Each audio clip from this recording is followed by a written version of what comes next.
Hey YouTube, how's it going? So today is April 28th, 2022, and we are off down to Farnborough for Fully Charged Live 2022. Last time we did this, we did it in the Nissan Leaf, and it took us about 9 hours and 20 minutes each way, roughly.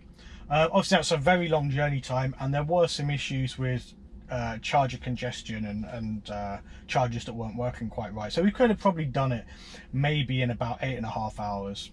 But as it took place, it ended up taking us 9 hours and 20 minutes roughly each way.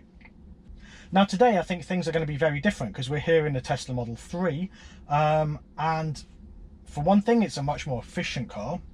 For another, the battery is just orders of magnitude larger, and for three, we've got the Tesla supercharger network, and charging speeds will be much higher. And fourth, we don't have to worry about rapid gate because the Tesla battery is actively cooled.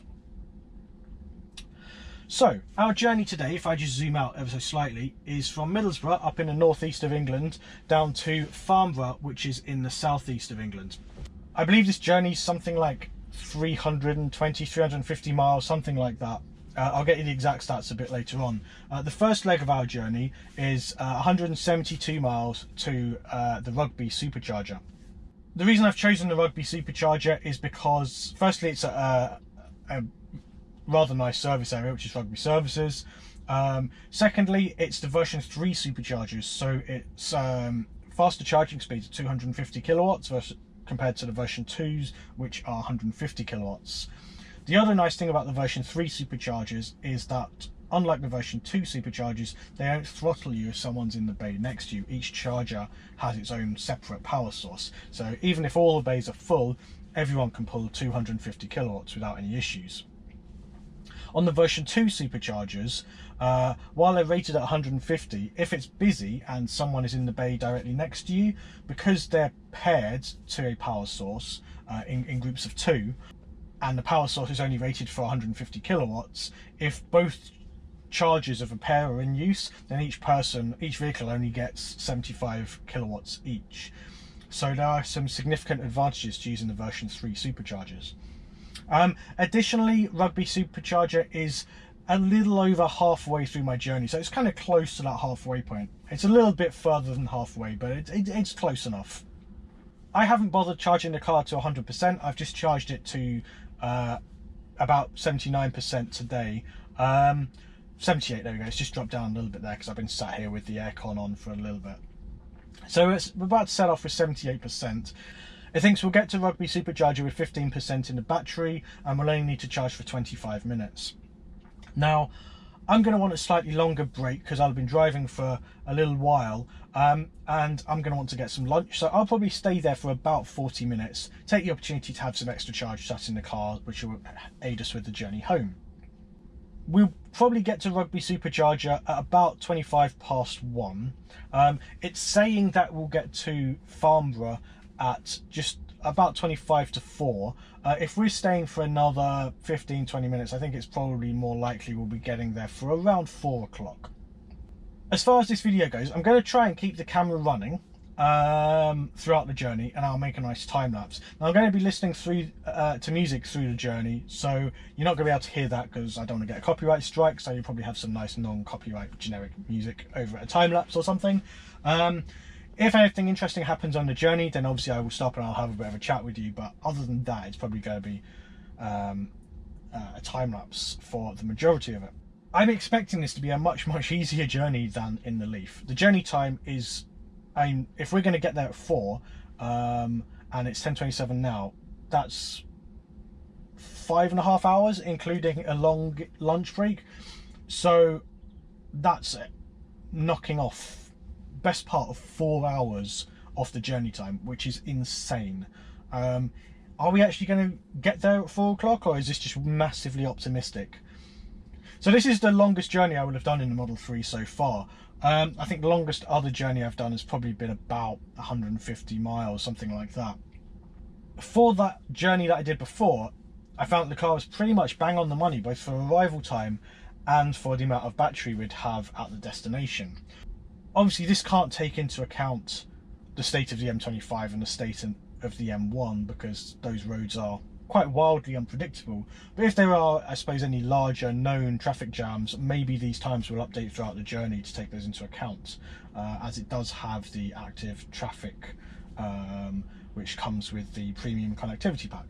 I'm not really sure what else there is to say. I think basically we just need to kind of get on the road. It's about 10:30, so as we get to 10:30, we'll get moving, and I will see you once we get to Rugby Supercharger.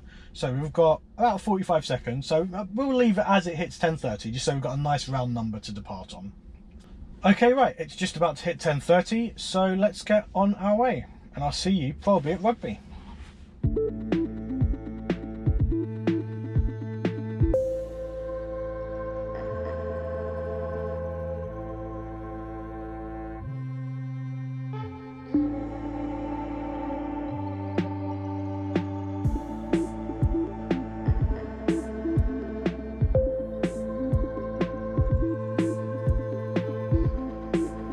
Okay, let's see how nav on autopilot handles. Just a little bit close to the curb there, so I had to disengage. That's disappointing.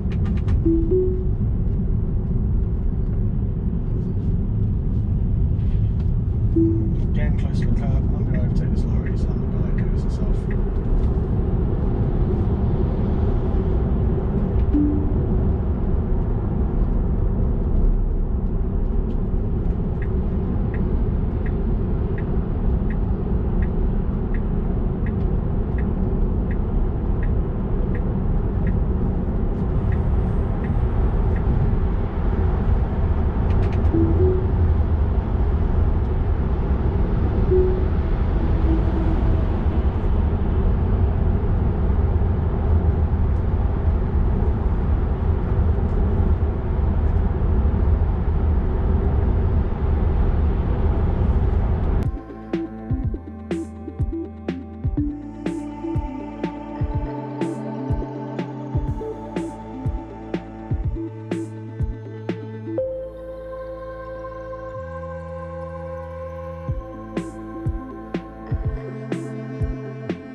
Okay, so we're just coming up to the M1. Let's see how Navigate on autopilot handles this merge.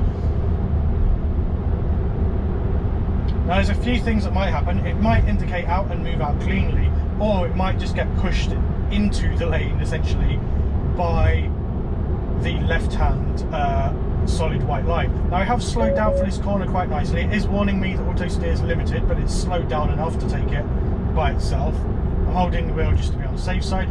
One thing it's not going to do is negotiate a good spot between these lorries, so I think we're going to have to put on the brake here just to make sure we get a good spot here. Otherwise it's just going to try and merge right next to that lorry, which is not going to be ideal.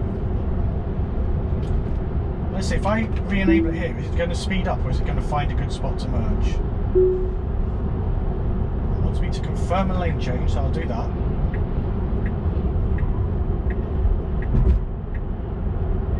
That worked surprisingly well. I had to slow down because I don't think, because there was a couple of lanes before that lorry, because there was 2 lanes merging, I don't think it was smart enough to see 2 lanes over and realise we were merging 2 lanes across. So I did have to disengage with it. Maybe if I'd left it, it would have done the right thing. But yeah, maybe I just not got my confidence up to let it do that kind of stuff. But yeah, figured it best to take over and give it a fairer chance when it was just 1 lane to merge across. So now we're going at about 53 miles an hour. I'm going to look for a good spot to move out, which is going to be about here.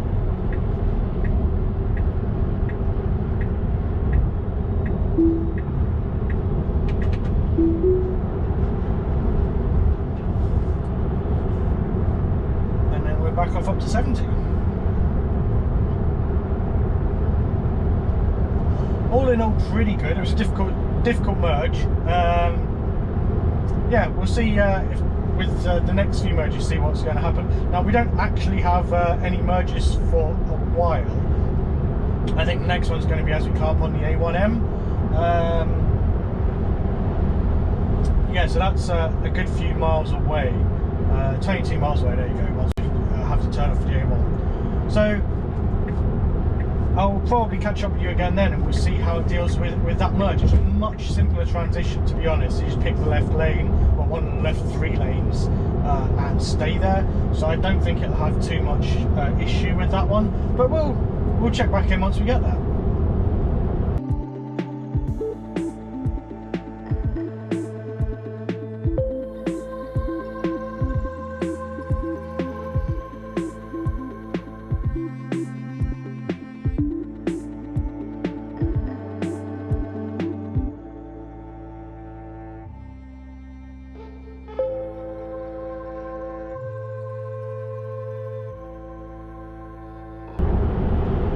Okay, so we are approaching the A1 turn-off. We're currently in lane 3. We want to be in lane 1 for now. So we'll merge across.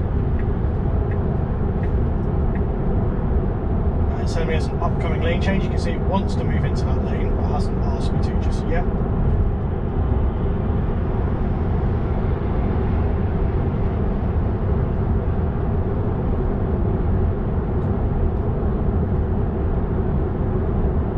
So this says we have about 1.5 miles. The road signs up ahead are telling me we have about 1 mile till our exit.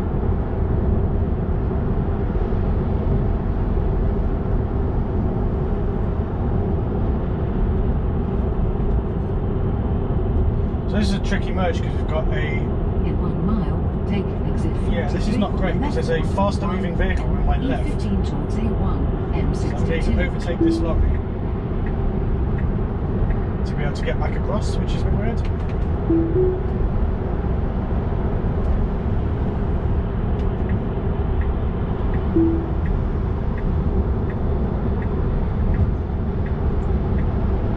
I don't think that's the car's fault as such. That was a very difficult situation, really.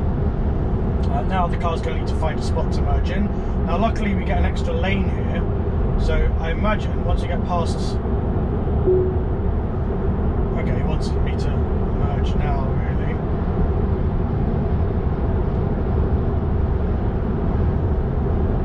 So I'm going to indicate here. It's going to slow down, and it's going to fail to find a spot. That's unfortunate.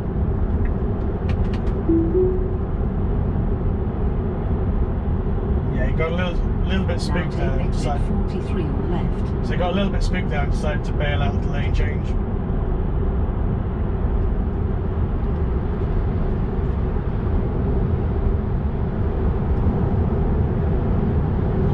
It was a good attempt, but it wasn't perfect. And ultimately I had to take over that time. So I believe our next change will be from the A1M onto the M18. So I'll catch you up there.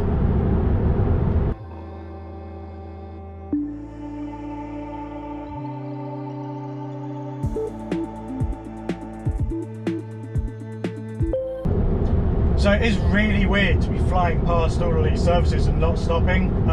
Normally I guess I would stop at Ferry Bridge. It's like my first stop in the Leaf. So it's really weird not to be stopping there, to be carrying on going.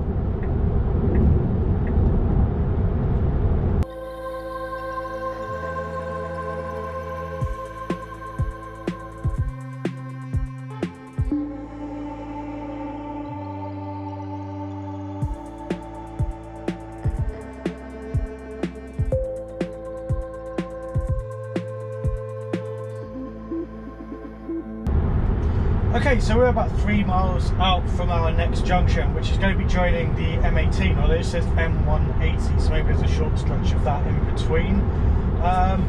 So as we approach that junction, we'll see how the car wants to handle it. We are on Naval AP, so I imagine in a while, maybe when we get about 1 mile out, it'll probably start telling us to move into the left lane.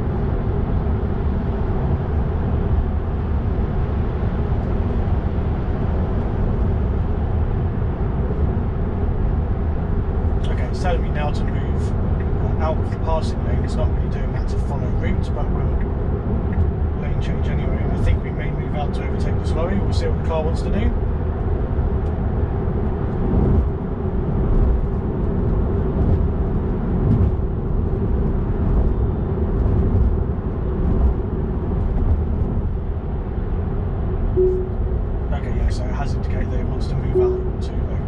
cancelled that. Interesting. There we go.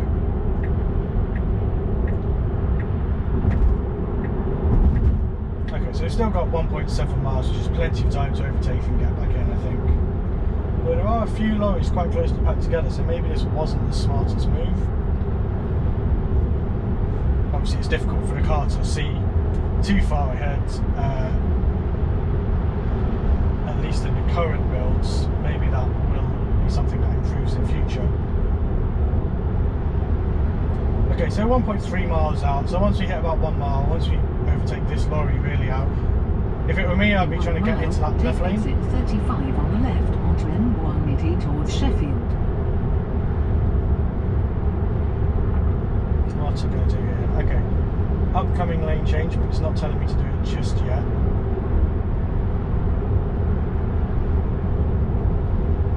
So it's got to be after this lorry here, right?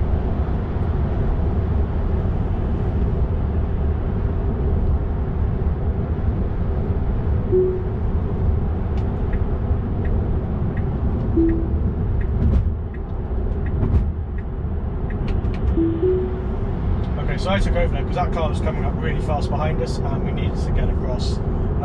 It did slow down when I indicated to tuck in behind here, but yeah, I took over because I kind of knew we needed to get across quickly. We're back on nav on 8B, we'll see if it takes this exit of its own accord.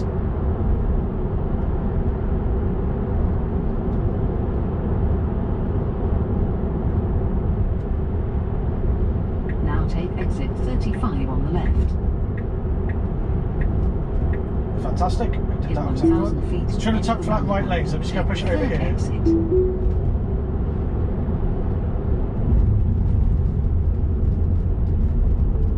Okay, and as we can't get this roundabout, it's slowing us down more and more. And Now I'm enter the going to have to take over here roundabout. Take the third exit. because we can't do roundabouts.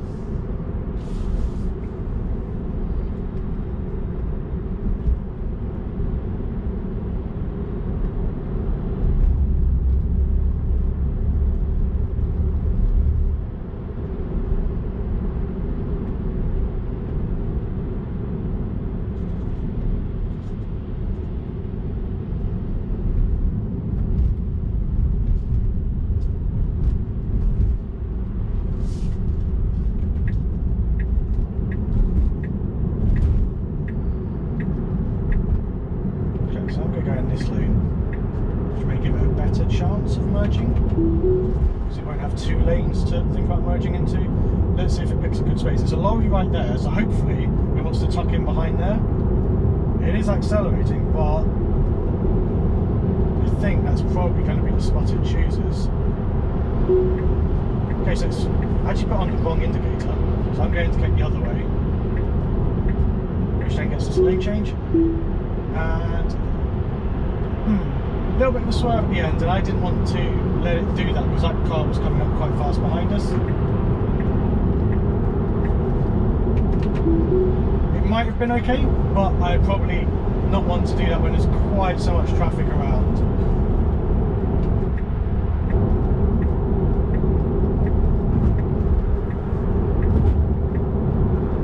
Clearly I still need to get my confidence up on trusting it in some of these situations. But obviously at any point, if you are uncomfortable with what it's doing, you can always just grab the wheel and take control yourself. So yeah, it's the fact that you can take over at any point means you're never really in danger, which is quite good.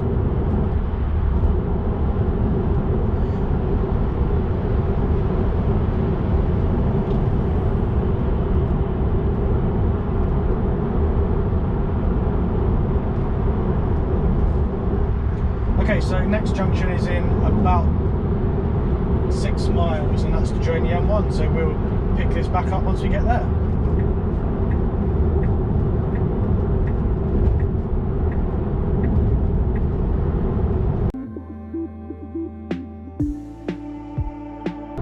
Okay, so we're about 3 miles out from the merge onto the M1.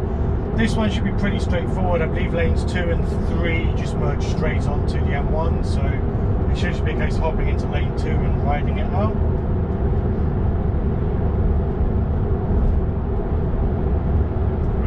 car needs to do. Obviously we're in lane 1 right now because there's nothing to overtake.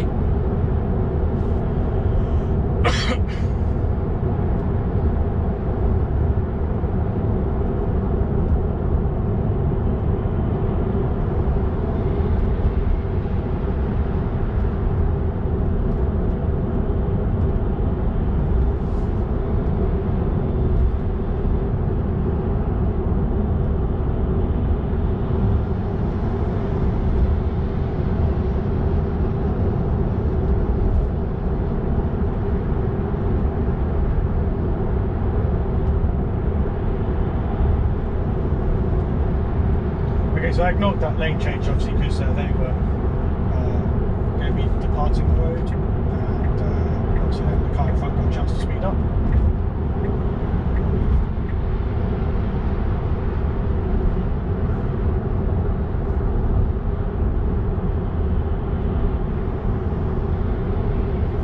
I'm going to move out again here because we can pick up some more speed.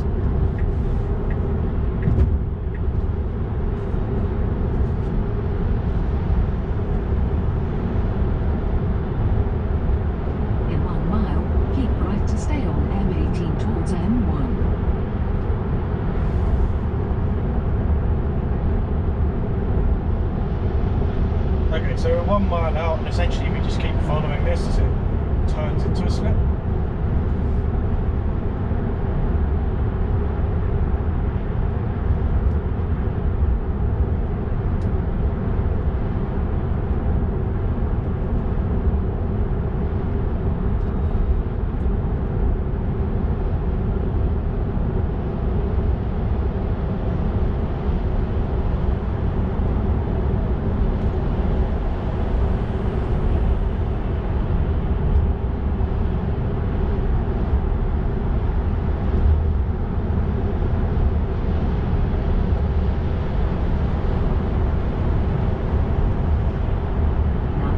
To stay on M18.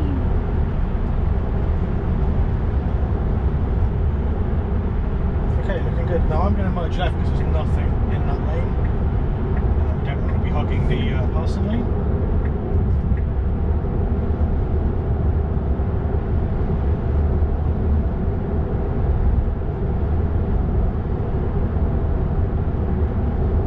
And as we come up behind this blue truck ahead, I guess we'll move back out to the right.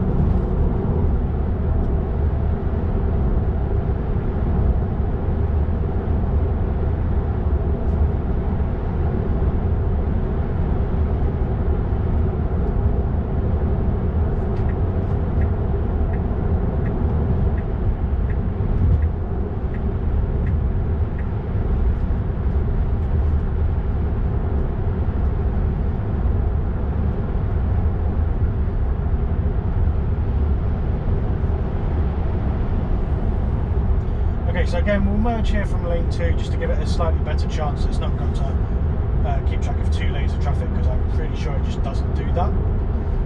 Okay, so it slowed us down to 65, which is interesting. There's a truck right there which we're going to need to get behind. I don't think it's going to do this very well because we're coming up way too fast. I'm going to take over here so we can get in behind this vehicle. In 1 mile, keep right to stay on M1 towards London. I have a feeling that what would have happened if I hadn't taken over there is you would have come up alongside that van on the left, and then we wouldn't have had any room to handle the merge, and it probably would have been pushed in from the left lane line and would have probably tried driving straight into that van. Bit of conjecture there, to be fair, but I didn't really want to try it and see what happened. I think it's best to take over and ensure it was safe myself. But this is the thing, right? This system isn't perfect yet, and it's going to be a continual refinement. And there's always going to be unusual situations, right? Even the most experienced driver can find themselves in a situation keep right to stay on M1 that they haven't had to deal with before, or that is unexpected and just kind of comes out of nowhere. And obviously one of the things you have to do is problem solve while you're driving. Like, you have to come up with ways to tackle these situations safely. Now autopilot and nav on AP are good at a certain number of these situations, and that number is increasing all the time. But yeah, there are going to always be some situations that it won't be able to handle, and I think that was one of them, at least for now. Will that get fixed in an update? Who knows, right? It was a very tricky situation. There was a very, very short merge window there because the left, lane 1 of the slip road still needed to merge ahead of us. So lane 2 of the slip road had a very short merge window.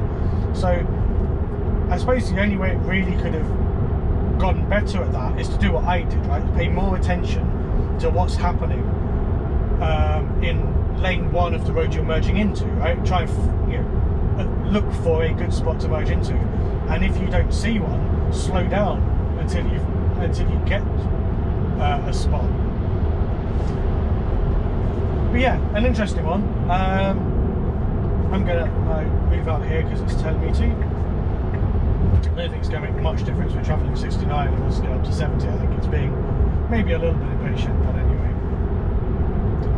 So next thing we have to do, I believe, is come off just before the M6 so we can take the turn off for Rugby Supercharger.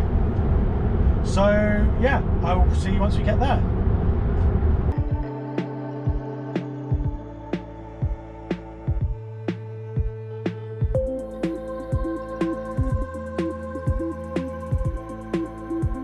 So one thing that I guess I haven't mentioned is that this is a long-range Model 3. It's a 2021 model, but it was built right at the end of 2021.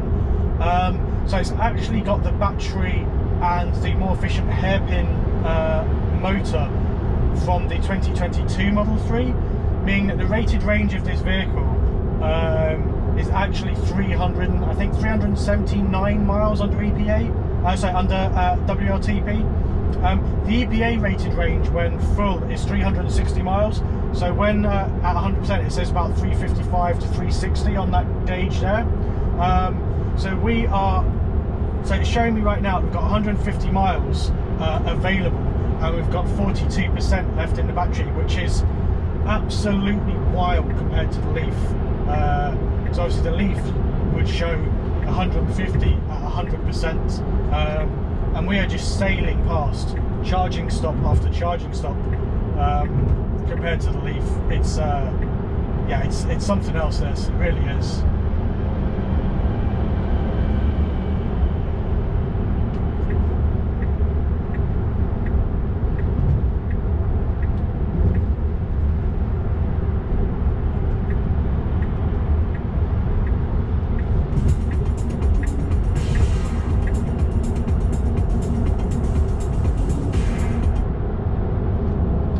Okay, so now that we are about an hour away from Rugby, you can see it started preconditioning the battery for fast charging, which is quite good. Let's see. I just turned it off. That was stupid.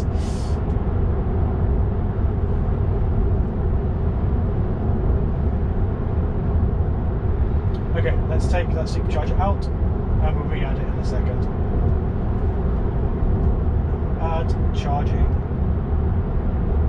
Derby. For Farnborough, obviously. So done.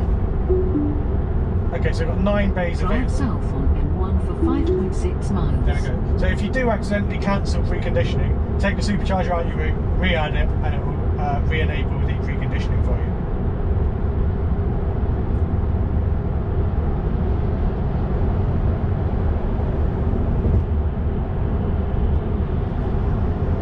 Okay, so it's telling me to come off the motorway in 5 miles, which is unexpected.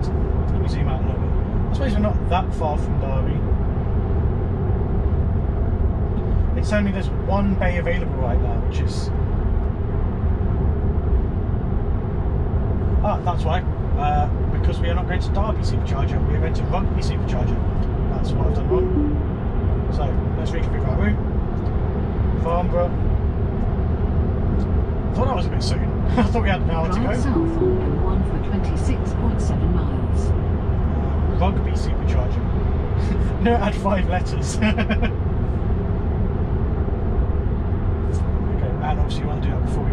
whatever, so swap it around. Okay, so it's telling us there's 8 bays available at Rugby Supercharger, which sounds pretty good to me.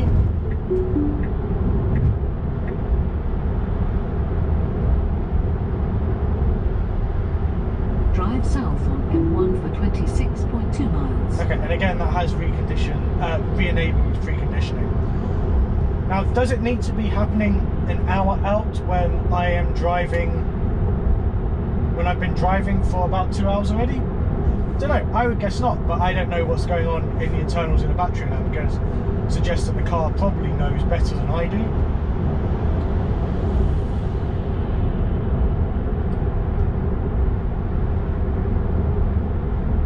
So yeah,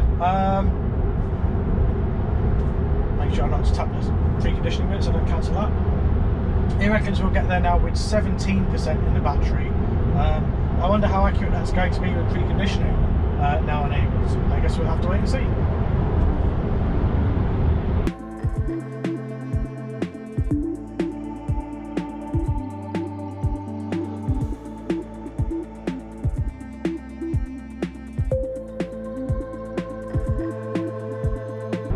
Okay, so it's a bit nervous about that lane change because it thought the lorry moved over into lane 2 when it hadn't. Now, I've seen some kind of mixed results with that. Sometimes it's fine with the lorry being there. Other times, if it's a little bit unsure about the position of the lorry, it will kind of bail out of the lane change. I would say it's probably about 50-50, but yeah, it's enough to maybe make me... I'd say it's maybe about 50-50. I might sometimes decide not to merge in until we've passed a lorry to avoid that on occasion, but other times you just kind of have to do it. And I'd say sometimes it's been absolutely fine. I think it just depends on the level of confidence the car has about the position of that vehicle, and if it's not confident, obviously there's that lane is clear for you to merge into, then it won't merge, right? Because safety comes first. And I'd much rather it did things that way than just merge into the lane if a lorry had decided to move into lane 2, because obviously that would lead to an accident and would lead to probably severe injury for me.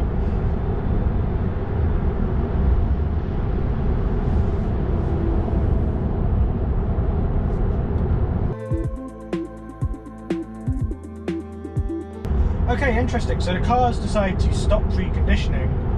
Maybe it just needs a little bit of preconditioning, a little top up of heat. I don't know, maybe it's close to the threshold for a good charge already.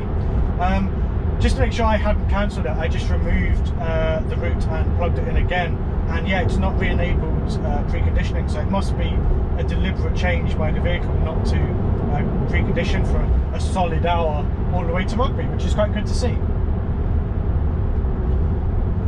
Because the issue with preconditioning, of course, is that it does make the car less efficient.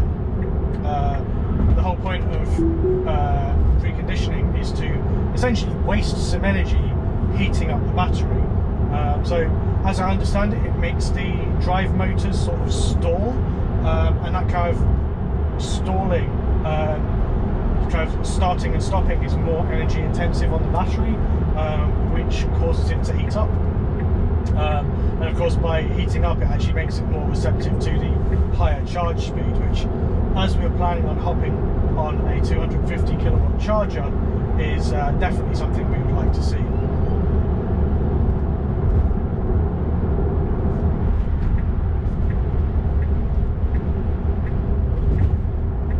Okay, so interesting, something appears to be happening on the other side of the road here, because 3 or 4 police cars just went the other way, and there's absolutely nothing until here. So I'm guessing some kind of interception going on there, because that police car is holding back all of that traffic. Don't get to see that very often.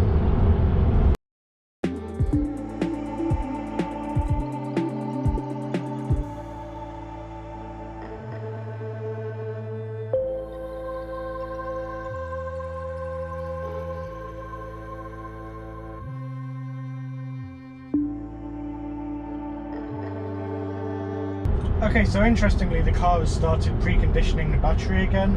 So I wonder if that's just due to how cold it is outside. It keeps losing a little bit of the heat and going slightly below some kind of optimal threshold. Seems like that probably is the case. But it's good that the car doesn't just blindly precondition all the way there, which I have seen reports of. So maybe that's a bug that's been fixed in the most recent update.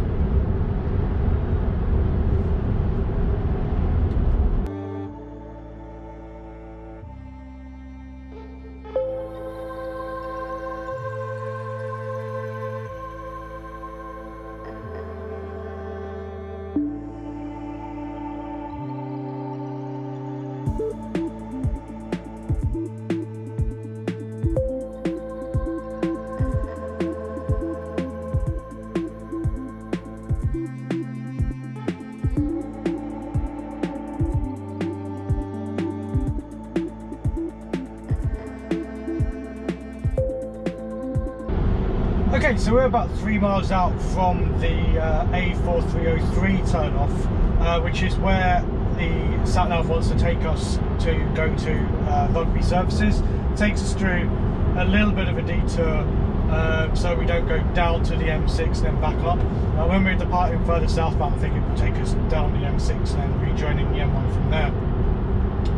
So, it is suggesting that we move out a lane to overtake. I'm, to be honest, quite happy sitting here, so I'm just going to cancel that.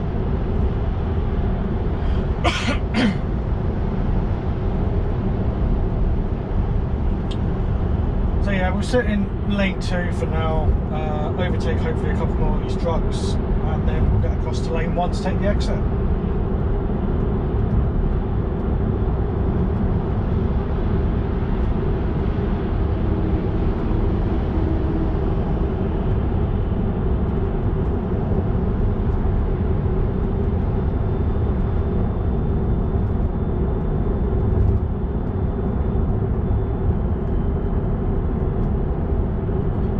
Okay, interesting, with these slow lorry overtakes, I don't think we're going to get a good opportunity. So I think I'm just going to actually merge into lane 1 here and just take the difficulty out of the situation for the car.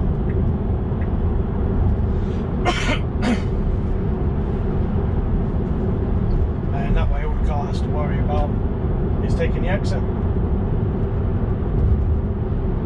We're not in any rush, just chill out behind this lorry for a bit.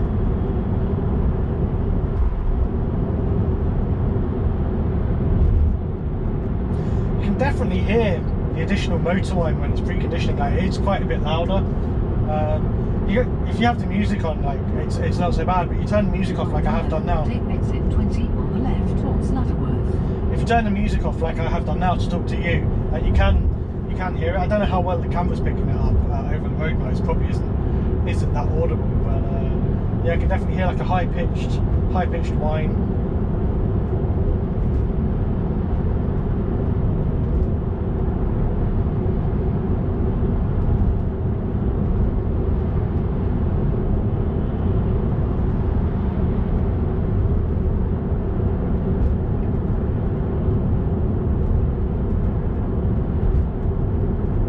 Okay, so about half a mile to the exit here.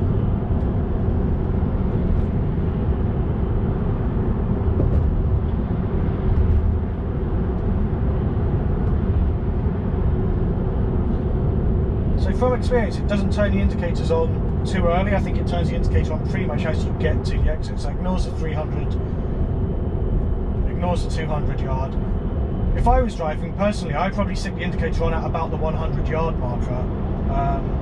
But I think it's going to literally as the dotted line appears, yeah. Now take exit 20 on the left. Which, I mean, it works, but it doesn't really provide that much useful information to other road users about what your plans are. 1,000 feet, enter the roundabout and take the third exit. I'd like to ideally see it indicate from the 100 yards marker, really. But it works, and it's not like it fails to indicate or anything like that. Now enter the roundabout and take the third exit. Obviously, as we have a roundabout here, I have to take over.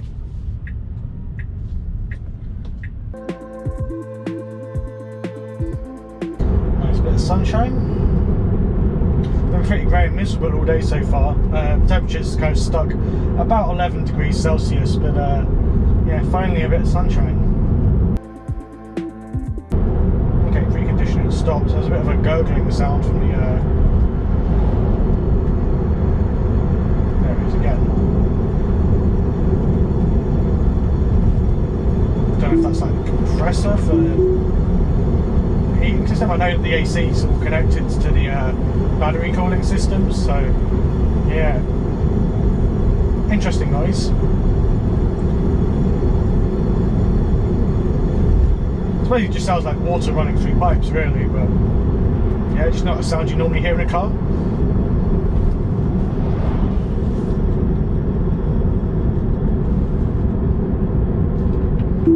Take off AP here as we go around. Now enter the roundabout and take the third exit.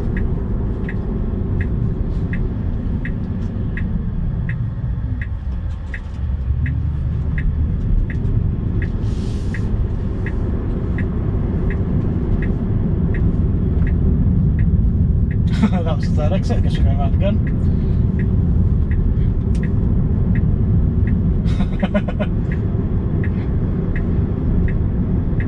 I guess I counted that as one, but I suppose it's two.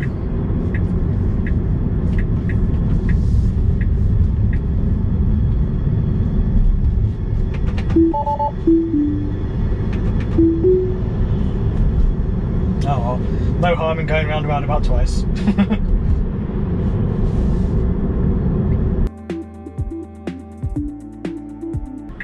So I suppose the only slight flaw in my plan is that we're coming up to the services at about 1:15, which is going to be peak lunchtime traffic, so it might take us a while to get food.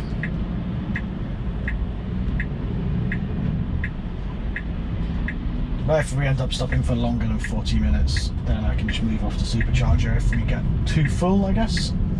Now enter the roundabout and take the fourth exit.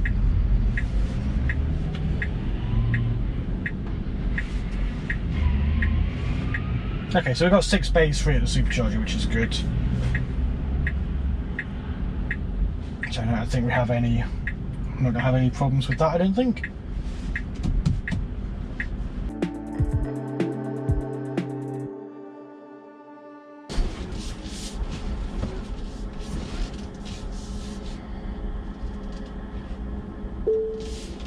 Okay, so as this one has a bump stop, we'll just reverse slowly until we hit that bump stop.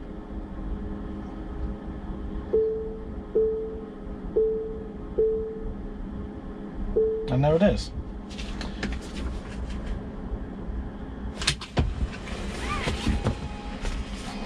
Right, so here we are.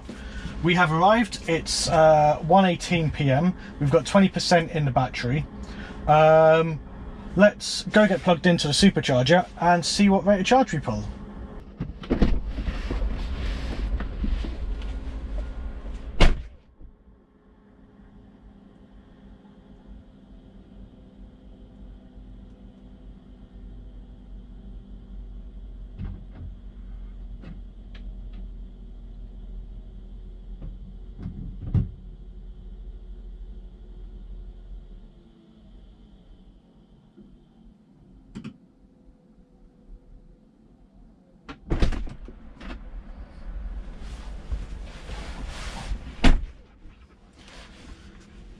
Okay, so we're plugged in and let's see what rate of charge we're pulling. So it's going up to 180, still going up. 190, 200, 199, 190. Okay, yeah, so we're pulling a decent charge, right? We're getting charged up really quickly. It reckons 20 minutes remain to continue trip, but we want to get, obviously, we want to stop for probably about 40 minutes. I can get some food and things and have a bit of a rest before we do the last sort of 2-hour leg of the journey. So I'm going to let the car sit here and charge, and I'm going to go charge myself with some food. I'll be back in a bit.